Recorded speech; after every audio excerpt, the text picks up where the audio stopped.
Gunung Ciremai di Kabupaten Kuningan merupakan gunung tertinggi di Jawa Barat, meliputi 3 wilayah kabupaten, yaitu Kabupaten Kuningan, Cirebon, dan Majalengka. Selain memiliki pesona alam yang indah, Gunung Ciremai pun banyak memiliki cerita-cerita misteri. Salah satunya yaitu legenda Nini Pelet.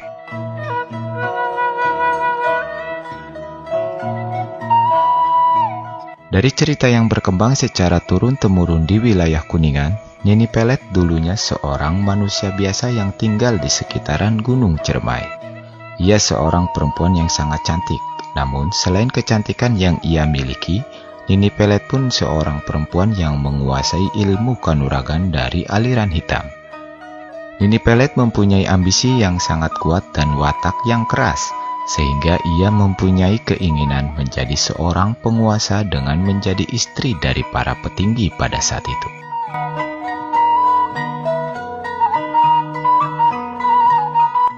Nini Pelet menjadikan Gunung Ciremai sebagai tempat petapaan atau singgasana. Ia mendapatkan banyak ilmu kanuragan dan ilmu pelet dari sesosok makhluk halus yang berada di sana. Berjalannya waktu, Nini Pelet pun semakin hari semakin menua. Kecantikan yang selama ini dia bangga-banggakan perlahan mulai memudar.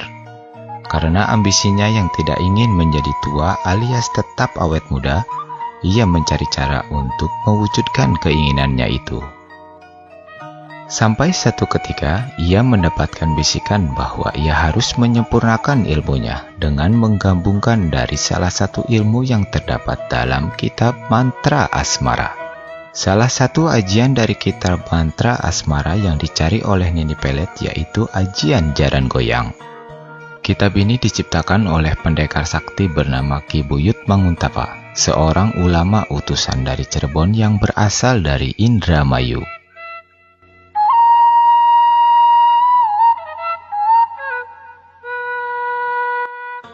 Dengan ilmu dan siasat Nini Pelet, akhirnya ia berhasil mendapatkan kitab mantra asmara dari tangan Ki Buyutapa. Setelah ia mempelajari ajian jaran goyang dan berhasil menguasai ilmu tersebut, ia menggabungkan ajian jaran goyang dengan ilmu hitam yang ia miliki, dengan maksud menyempurnakan keilmuan yang ia kuasai, dan akhirnya Nini Pelet pun berhasil menjadikan ajian jaran goyang menjadi ilmu pelet yang sangat hebat.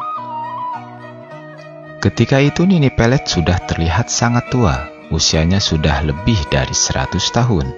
Namun setelah membaca ajian jaran goyang, ia bisa berubah bentuk seketika menjadi terlihat sangat muda dan menarik, layaknya seorang gadis.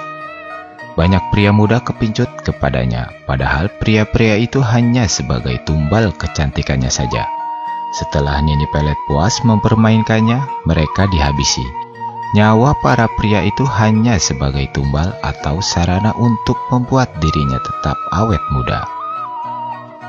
Mengetahui kitab mantra asmara ciptaannya direbut dan disalahgunakan oleh Nini Pelet, Ki Buyut Manguntapa lalu mengutus salah seorang muridnya yang bernama Restu Singgi untuk merebut kembali kitab pusaka itu dari tangan Nini Pelet.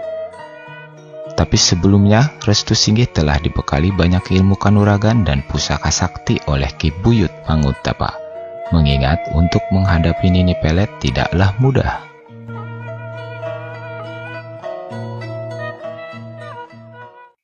Singkat cerita, berangkatlah Restu Singgi ke Gunung Ciremai untuk menghadapi Nini Pelet. Namun, sebelum mencapai puncak, Restu Singgi sudah dihadang oleh seekor macan kumbang jejadian peliharaan Nini Pelet. Terjadilah pertarungan di antara keduanya. Restu Singgi pun berhasil menaklukkan macan kumbang tersebut. Lalu ia meneruskan perjalanannya menuju puncak Gunung Ciremai. Sesampainya di puncak, bertemulah ia dengan Nini Pelet. Nini Pelet yang sebelumnya sudah mengetahui kedatangan murid dari Ki Buyut Manguntapa itu, ia sudah bersiap-siap. Nini Pelet pun mengeluarkan ajian jaran goyang andalannya, dengan maksud untuk menggoda Restu Singgi agar takluk kepadanya. Namun, ketika Restu Singgi hampir terpengaruh dengan ajian tersebut, datanglah bantuan dari Ki Buyut Manguntapa dan Mbah Kuwu Sangkan dari jarak jauh melalui gaib. Seketika ia pun tersadar. Lalu terjadilah pertarungan di antara keduanya.